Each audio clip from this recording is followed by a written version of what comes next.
009람타. 하는 그 핵심에 다다라 밝음을 더하며 장관을 만들어 내는 이는 핵심에 대한 생각을 숙고하며 독특한 형태로 그 핵심이 되어 지속해온 존재다.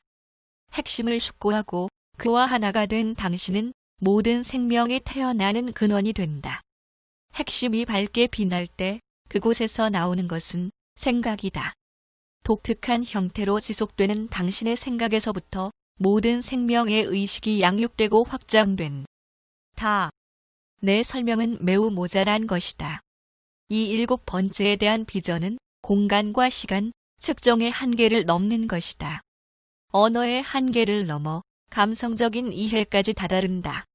그러나 마스터, 확실하게 말할 수 있는 것은 당신이 진화하고 이해를 넓히고 한순간 한순간, 한 걸음 한 걸음, 깨달음에 깨달음을 더함에 따라 당신의 미래는 점점 더 확장이 되고 마침내 당신의 감성은 존재하는 모든 것을 감쌀 수 있게 된다는 것이다. 이때가 당신이 기쁨을 느낄 때이다. 이것이 7번째 세상이고 하느님인 것이다. 여기가 모든 것이 마지막으로 다다르게 될 종착점이다. RAMTHA 27. 마스터, 왜 사람들은 다시 이 세상으로 돌아오는지 알고 싶다. 람타. 마스터, 그 이유는 이곳에 있는 사람만큼 많다. 그런데 대부분의 사람들은 이곳에 여러 번 살았고 이 곳이 익숙하기 때문에 이곳에 돌아온다. 그들한테 이곳은 고향과 같은 곳이고 말하자면 뿌리인 셈이다. 이곳을 떠날 때 그들은 많은 이들에 대한 감성적인 애착을 가지고 떠난다. 그러한 애착은 죄의식이나 증오 때문만이 아니라 사랑 때문에도 생길 수 있다. 그래서 이 세상을 떠날 때 가졌던 이곳과 다른 실체들에 대한 애착은 감성적인 끈이 되어 생 다음의 생 또 다음 생으로 이어가며 그들을 다시 이곳으로 이끌게 된다. 그리고 여러 다른 세상을 돌아다니면서 경험을 쌓고 그런 다음 그 이해와 경험을 가지고 이 세상에 돌아오는 모험가들도 있다. 또 어떤 이들은 이 세상에서 경험을 완성하고 다시 이곳으로 돌아오지 않으며 다른 세상으로 가버리기도 한다. 마스터, 당신은 사람이 죽으면 그 자신이 어떤 태도를 가지고 있는가에 따라 여러 가지 세상 중에 한 곳으로 가고 그리고 그곳에서 다시 이곳으로 돌아올 것인지를 결정한다고 말했다. 람타. 그렇다. 말한 그대로이다. 마스터, 그 결정은 어떻게 내려지는가? 누가 그 결정을 내리는가? 각자 스스로 결정을 내리는 것인가? 람타. 마스터, 각 실체가 살아온 전생에 상관없이 누군가 저 높은 곳에 앉아서 그에게 특정한 세상 또는 장소로 가라고 지시하거나 감독하는 이는 아무도 없다. 그 질문에 대답하기 위해 이 지구에 오래전에 살았던 한 사람의 경우를 얘기해 주겠다. 그 사람이 이곳을 떠날 때 그는 힘과 고통을 경험하고 이해하였다. 그는 또 사랑의 감미로움과 안온함을 경험하였다. 이것이 그의 이해가 5번째 세상에 맞춰져 있다는 뜻이다. 그래서 이 세상을 떠났을 때 그가 가게 된 곳은 자신이 원하는 만큼 머물 수 있는 휴양지와 같은 곳이었다. 그런데 5번째 세상이란 실체들이 그들의 생각은 그들의 소리이기도 하다. 그를 통해 그들이 상상하고 원하는 것을 쉽게 발현시키는 곳, 그것도 순식간에 나타나는 그러한 곳이다. 그들은 색깔과 형상과 환상, 그리고 삶의 모든 것을 경험한다. 그리고는 자신들이 원하는 동안만큼 그들의 모든 꿈들을 계속하여 경험한 다 무엇인가 더 있을지도 모르겠다는 생각이 들 때까지. 그리고 실제로 더 있다. 그들이 볼 수 없는 두 곳의 세상이 아직 남아있는 것이다. 왜냐하면 그러한 이해는 그들의 사고방식 안에 들어있지 않으며 또 그들의 삶에서 표현된 적도 없기 때문이다. 그 세상을 경험하려면 모든 것에서 하느님을 보아야 하고 하느님처럼 되어야 한다. 비록 그들이 미숙하게 남아 사랑을 표현해왔지만 그들은 아직 모든 생명인 하느님과 하나됨을 이해하지 못한 것이다. 그 사람은 낙원의 세상에서 잠시 동안 지내고 난 뒤 무엇인가 더 있을지도 모르겠다는 생각이 들기 시작하였다. 그리고 도움을 청했다. 도움은 언제든지 받을 수 있다 보라. 그 앞에 지극히 놀라운 실체가 나타났다. 빛 가운데 비단을 휘두른 눈부신 옷을 입고 있었다. 다가온 그에게 물었다. 오 현자여, 제가 고민에 빠져 있습니다. 이 낙원에서 나는 모든 것을 가지고 있습니다. 여기에 내가 그토록 소원했으나 한 번도 잡아보지 못했던 고기가 있고 항상 꿈꾸어 왔으나 가져보지 못한 그러한 집도 있습니다. 정원사가 필요하지 않은 꽃들도 있습니다. 이 얼마나 경이로운 곳입니까? 내 옷을 보십시오. 이전에 입어본 적이 없는 옷을 지금 입고 있으니 다. 그러나 나는 아직도 고민에 빠져 있습니다. 많은 친구가 여기에 있으나 내가 사랑하는 여인은 여기에 나와 함께 있지 않습니다. 나를 고민에 빠지게 하는 것은 이것이 전부가 아닙니다. 하느님은 어디에 있습니까? 나는 이 모든 경이로운 것들을 보고 있습니다. 이 모든 경이로운 것들을 소유하고 있습니다. 그러나 하느님은 어디에 있는 것입니까? 지혜로운 이가 그에게 말했다. 여기에 있는 모든 것을 한껏 즐기고 있는 이에게, 그리고 무엇인가 더 있을지도 모른다는 의문을 갖는 이에게 자신에게 그렇게 베풀어준 하느님이 어디에 있는지 고민하고 있는 이에게 축복이 함께 하기를. 사실 그것이 제가 가장 고민하고 있는 것입니다. 이 모든 놀라운 것들을 주신 하느님께 감사를 드리고 싶습니다. 내가 비록 하느님을 약간 두려워 하기는 했으나 이제 그분께 경의를 표하고 싶습니다. 그게 가능할지 모르겠지만 지혜로운 이가 말했다. 마스터, 나와 함께 가세. 나와 함께 갈 곳이 있네. 눈 깜짝할 사이에 그들은 한 연못가에 도달했다. 아무 대로도 움직이지 않았는데도 그렇게 되었다. 지혜로운 이가 말했다. 마스터, 내 옆에 와서 앉아 저 연못을 들여다보게. 그 사람은 연못을 들여다보았다.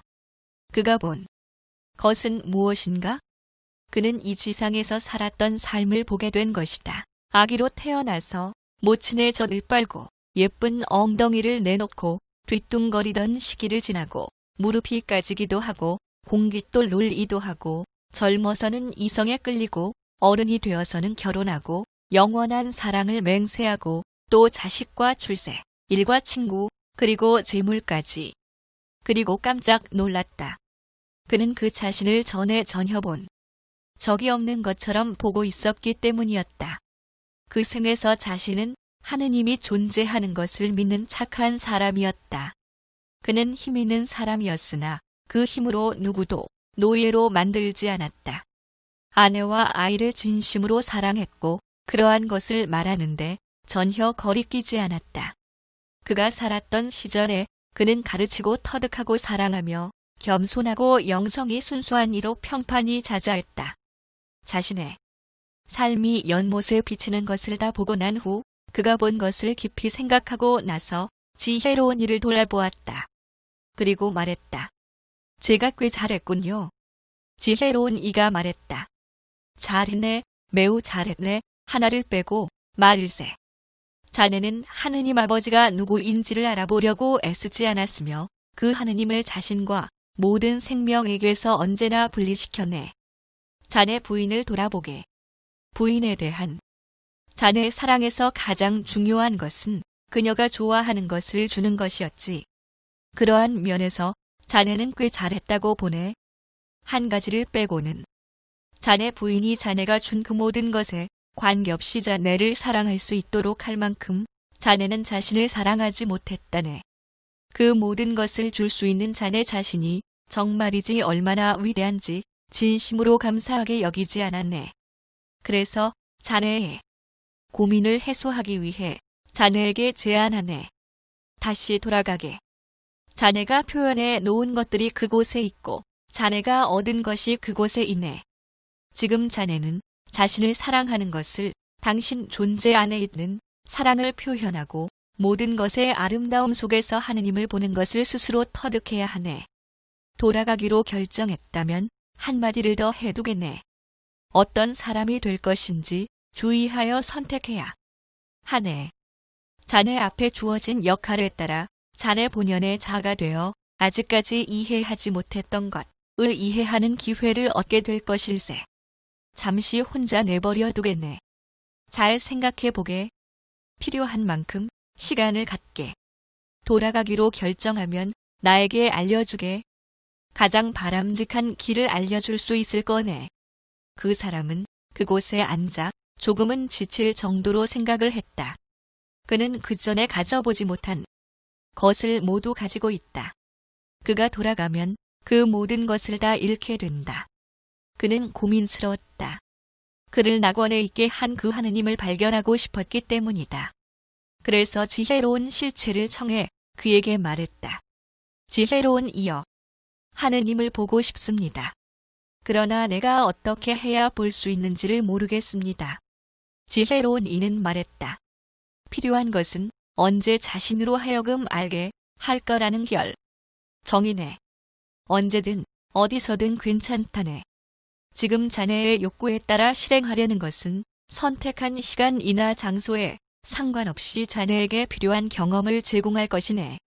그러나 자네의 가족과 다시 함께 있고 싶다는 특별한 욕구가 있다면 권하건대 이것은 단지 권하는 것일 뿐이네만 그들과 함께 지내게. 그들과 함께 있으면서 자네가 가장 많은 배움을 성취했기 때문이네. 이 말을 한참 동안 생각하고 나서 다시 물었다.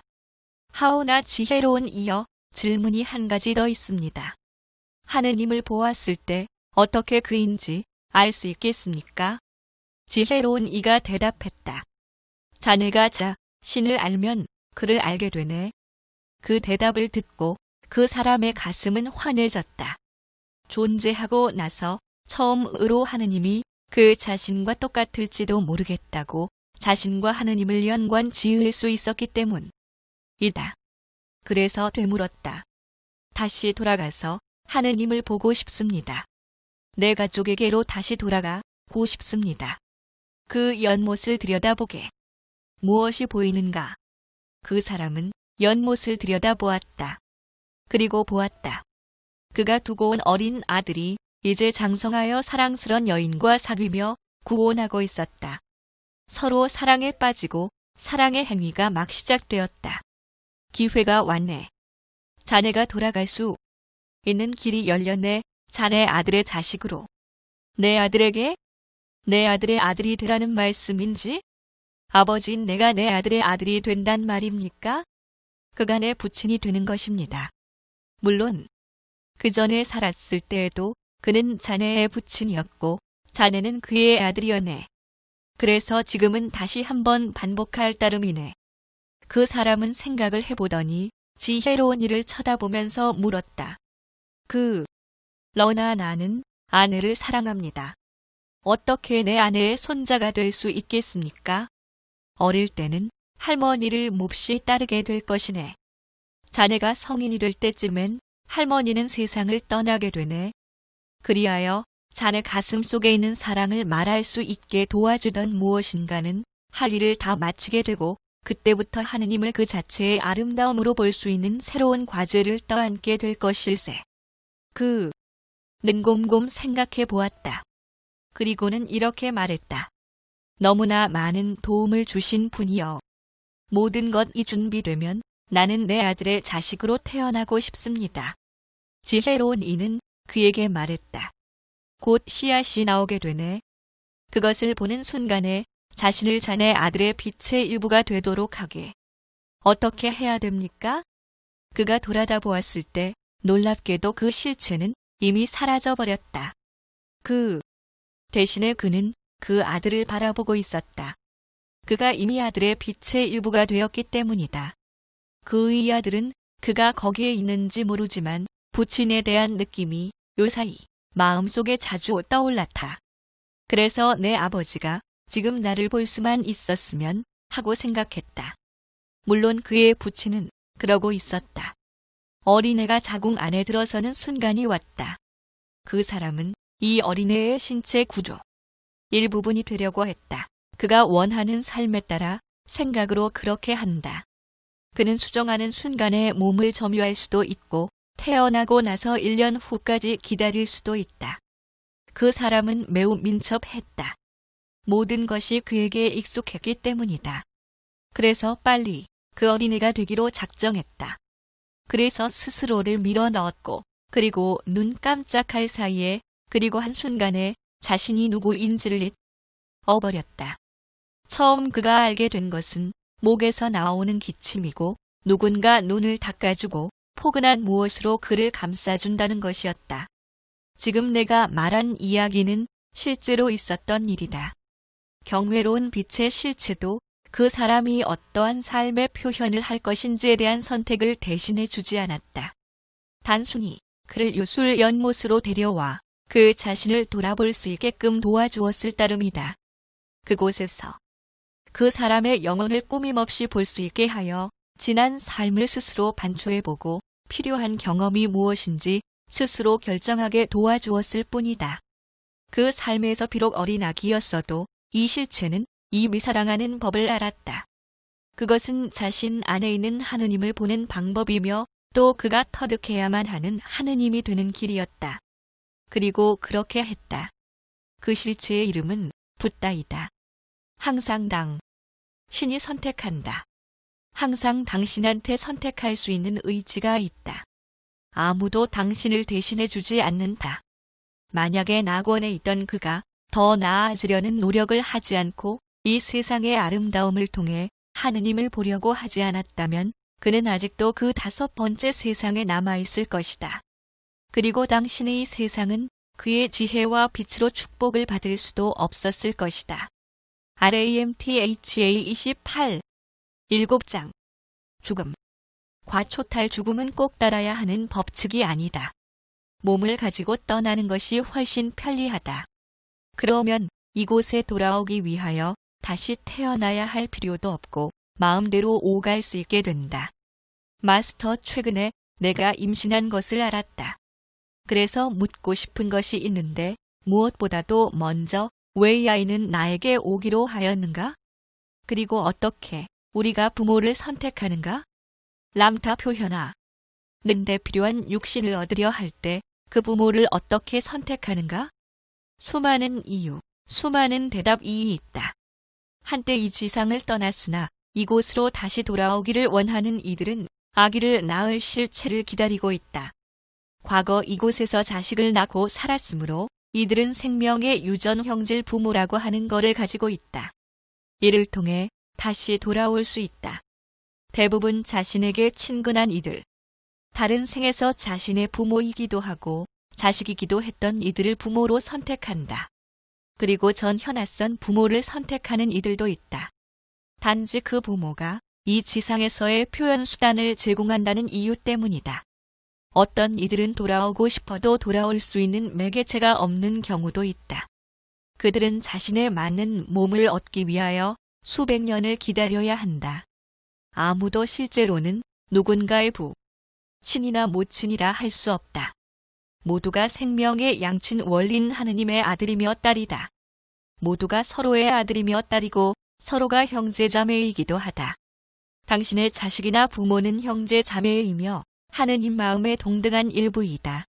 각 실체는 출중한 미모나 부를 얻거나 가난한 사람이 되려 고오는 것은 아니라는 것을 이곳으로 오기 전에 알고 있다. 그들은 이곳에 살고 싶기 때문에